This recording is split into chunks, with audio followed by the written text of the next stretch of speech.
अस्सलामुअलैकुम दोस्तों और साथियों, उम्मीद है आप लोग खैरियत से होंगे। आपने गैस्ट्राइटिस या मैदे का अल्सर या गैस्ट्रिक अल्सर का नाम तो सुना होगा, लेकिन बहुत सारे लोग इससे हकीकत से वाकिफ़ नहीं हैं कि जब उनको ये मसला जन्म ले रहा होता है, उनके अंदर जब ये पैदा हो रहा होता है तो कुछ ऐसी अलामात हैं कि जिनको इग्नोर करके और उनको उन अलामात की वजह से अपने डॉक्टर के पास ना जाके आप इस मसले को ज़्यादा ख़राब कर देते हैं। बुनियादी तौर पे ये मसला होता क्या है, आपका जो मैदा है, जो स्टमक होता है, इसकी एक तो ये दीवार होती है, लेकिन इसके ऊपर एक म्यूकस मेम्ब्रेन होती है, म्यूकोज़ा होती है। वो एक प्रोटेक्टिव लेयर है, एक हिफाजती तय है। शुरू में वहाँ पे थोड़ा सोजिश शुरू होगी जिसको हम गैस्ट्राइटिस कहते हैं, और बाद में वहाँ पे ज़ख़म या सुराख बनना शुरू हो जाते हैं, या वो जो तय होती है वो वहाँ से टूट फूट जाती है। बहुत सारे लोग जो दवाइयाँ खाते हैं, दर्दों की दवाइयाँ ख़ास तौर पे, जिसका आगे जाके ज़िक्र होगा, तो ये भी वजह हो सकती है। बाज़ लोगों में जो तेज़ाब होता है, यानी जो HCl हाइड्रोक्लोरिक एसिड जिसको हम कहते हैं, जो हमारी खुराक को तोड़ फोड़ के लिए हमारा मैदे के अंदर बनता है, तो वो बहुत ज़्यादा बनता है। और बाज़ औक़ात लोगों में एक जरासीम होते हैं, बैक्टीरिया या पैरासाइट होते हैं, जिसको हम H. पाइलोराई या हेलिकोबैक्टर पाइलोराई कहते हैं, तो उसकी वजह से लोगों में पहले सोजिश शुरू होगी और फिर जो है वो अल्सर की तरफ या ज़ख़म की तरफ बात जाती है। अब देखें, जब ये सोजिश शुरू होती है तो बाज़ औक़ात लोगों को उनका जो खाना होता है वो खाने को दिल नहीं करता। उनका मैदे के ऊपर वाली हिस्से, ये जो यहाँ पे जहाँ पे मैं हाथ लगा रहा हूँ, तो यहाँ पे भारीपन शुरू हो जाता है। और इसी तरह से बाज़ औक़ात उनको मतली की कैफियत होती है, और अगर वो खाना खा लेते हैं तो उसके बाद उनको लगता है कि उल्टी आ जाएगी उनको किसी भी वक्त।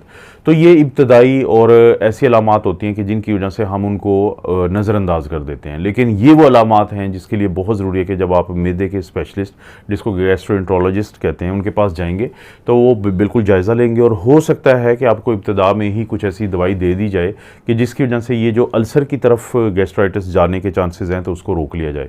तो सबसे पहले तो इन अलामात को आप नज़र में रखें। अगर ये अलामात हैं, अपने डॉक्टर के पास आप फौरी तौर पे जाएं ताकि कुछ ना कुछ इसका किया जा सके। जैसा कि मैंने कहा कि जब आप अपने डॉक्टर के पास जाते हैं तो डॉक्टर आपको चेक करने के बाद, और जब उनको शक पड़ जाता है कि आपको गैस्ट्राइटिस या सोजिश हो सकती है मैदे की, और कहीं वो अल्सर में ना चली जाए, तो आपको कुछ दवाइयाँ दी जाती हैं। लेकिन उन दवाइयों के साथ साथ आपने क्या चीज़ का ख्याल रखना है, तो उसमें सबसे जो अहम चीज़ है वो आपकी खुराक है। कुछ खुराक ऐसी है कि जो आपने कम से कम इस्तेमाल करनी है ताकि मज़ीद सोजिश ना बढ़े और अल्सर की तरफ बात ना जाए, और खुदा न खास्ता अगर अल्सर बन चुका है तो वो जल्दी ठीक हो जाए। मसलन जो हम ये डब्बों वाले खाने खाते हैं या पैकेटों वाले खाने खाते हैं, तो इनके अंदर प्रिजर्वेटिव्स, केमिकल्स डलते हैं कि जो सोजिश को बढ़ाते हैं, तो ये परहेज़ करें। इसी तरह से बहुत ज़्यादा तली हुई चीज़ें या फ्राई की हुई चीज़ें, वो परहेज़ करें। कॉफ़ी और चाय कम पिएँ, और इसी तरह से टमाटर में बनी हुई चीज़ें कम खाएं। और इसी तरह से जो सुर्ख मिर्च होती है और काली मिर्च होती है, ये दोनों भी अल्सर के लिए ठीक नहीं होती। भूखा रहना, ये जो खाली पेट रहना होता है, ये मसलों को ज़्यादा करता है, अल्सर के मसले को और सोजिश को। उसकी वजह क्या होती है कि देखिए, आपने खाना खाया और अगले काफ़ी घंटे आपने कुछ नहीं खाया, तो आपके मैदे में तेज़ाब तो बनता है।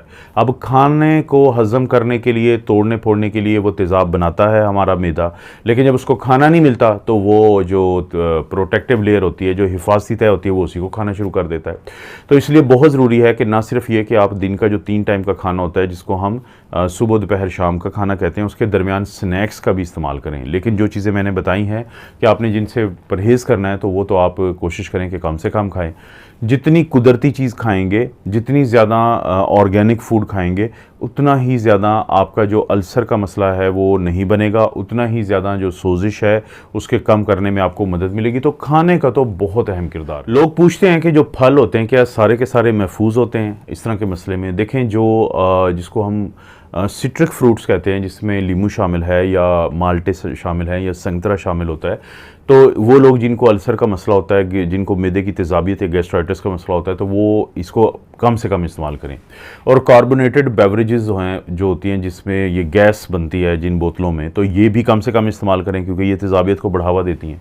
और फिर बहुत अहम बात है कि दर्दों की दवाइयाँ बाज़ लोग तो बहुत ही ज़्यादा खाते हैं। थोड़ा सा भी दर्द हो जाए तो वो दर्द की दवाई खाते हैं, लेकिन कुछ दर्दों की दवाइयाँ जिनको हम non steroidal anti inflammatory drugs या एनसिड्स कहते हैं, जिसमें एस्पिरिन शामिल शामिल है, आइबुप्रोफेन शामिल है, डाइक्लोफेनेक सोडियम शामिल है, जिसमें नेप्रोक्सिन सोडियम शामिल है। तो ये वो दवाइयाँ हैं जो आपके अल्सर के मसले को बहुत ख़राब करती हैं।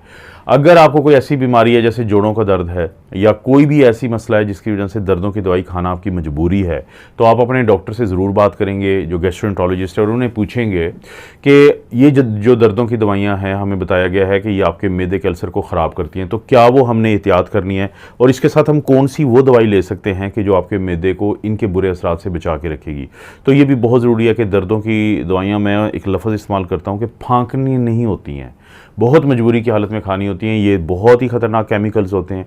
वो लोग जो बार छोटी छोटी मसले पे दर्दों की दवाई खाते हैं, तो उनके लिए बहुत मोहतात रहने की ज़रूरत है। अब सबसे आखिर में अगर हम बात करें कि एक और चीज़ जो आपके मैदे की तेज़ाबियत और अल्सर जो है उसको बहुत ज़्यादा ख़राब करती है और उसके होने में भी उसका बहुत अहम किरदार है, तो वो है स्ट्रेस, परेशानी, एंग्जाइटी। बुनियादी तौर पे इसकी दो ये तरीके से मुतासर करती है आपके मैदे को या उसके सोजिश और अल्सर को, कि एक हार्मोन होता है जो मैदे से रिलीज़ होता है जिसको हम गैस्ट्रिन कहते हैं। जैसा कि नाम से भी जाहिर है, गैस्ट्रिक अल्सर, मैदे का अल्सर। गैस्ट्रिन एक ऐसा हार्मोन जिसका ताल्लुक है इसी तमाम चीज़ से।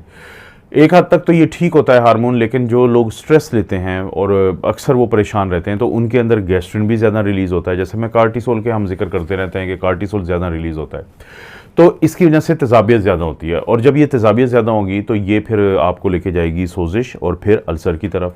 एक तो ये होता है। दूसरा, जिन लोगों में स्ट्रेस ज़्यादा होता है, जो लोग ज़्यादा परेशानी का शिकार रहते हैं, तो उन लोगों में क्या होता है कि उनका इम्यून सिस्टम या मदाफ़ती निज़ाम कमज़ोर होता है। जब वो कमज़ोर होता है तो मैदे के अंदर कुछ जरासीम होते हैं, पैरासाइट होते हैं, जिसको हम एच पाइलोराई कहते हैं, हेलिकोबैक्टर पाइलोराई, जिसका जिक्र मैंने वीडियो के शुरू में भी किया था। अब ये बहुत ही खौफनाक किस्म के जरासीम हैं। इनकी वजह से बहुत सारे लोगों को ना सिर्फ ये कि मैदे का अल्सर होता है, बल्कि जो छोटी आंत का पहला और दूसरा हिस्सा जिसको हम डुओडेनम कहते हैं, डुओडेनम, तो पहला हिस्सा जो है उसको भी, वहाँ पे भी वो सोजिश और इन्फ्लेमेशन करता है और अल्सर करता है। तो इम्यूनिटी कमज़ोर पड़ जाती है उन लोगों में जिनका के जो स्ट्रेस में रहते हों। स्ट्रेस को कम करने की जो एक बड़ा एक टिप मैं आपको दे देता हूँ, और बड़े कम लोग उसको आजमाते हैं या आजमा पाएंगे, उसको प्रैक्टिस करेंगे। अगर आप नज़र दौड़ाएं तो सबसे कम स्ट्रेस पे कौन होता है? सबसे कम स्ट्रेस में जो लोग रहते हैं, ये बच्चे सबसे कम स्ट्रेस में रहते हैं। होता होगा बच्चों को स्ट्रेस, मैं ये नहीं कहता कि नहीं होता, लेकिन सबसे कम स्ट्रेस लेते हैं।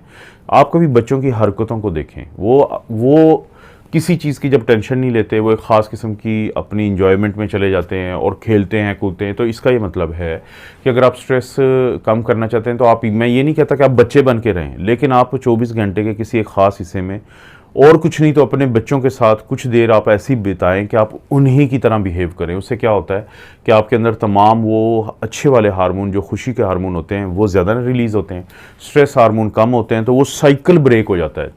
वो जो एक मुसलसल आप स्ट्रेस में रहने की वजह से आपके कुछ मनफी किस्म के हार्मोन बढ़ते हैं, तो वो ब्रेक हो जाते हैं, तो उनका असर भी ब्रेक होता है। तो इसलिए और भी आपके पास 101 तरीके हैं। आप वॉक कर सकते हैं, रनिंग कर सकते हैं, स्विमिंग कर सकते हैं, साइकिलिंग कर सकते हैं, कोई ज़िक्र, अज़कार, इबादत, मेडिटेशन, योगा, कुछ भी जो आपको सूट करता है आप वो करें। तो ये भी बड़ी अहम चीज़ है। तो ये वो चीज़ें हैं कि दवाइयों के साथ साथ ये करेंगे तो बड़ी जल्दी आपके मैदे की सोजिश, इन्फ्लेमेशन या अल्सर ठीक हो जाएगी। आपको पता है इस चैनल पे इस तरह की वीडियोस मिलती रहती हैं। वीडियो को लाइक करें, चैनल को सब्सक्राइब करें। कोई भी वीडियो अच्छी लगती है तो दोस्तों, रिश्तेदारों से शेयर करने के लिए नीचे ऑप्शन को ज़रूर इस्तेमाल करें। आप अपना और अपनी फैमिली का ख्याल रखें। अल्लाह ताला आपको और आपकी फैमिली को हर किस्म की बुराई, बीमारी और आजमाइश से महफूज रखें।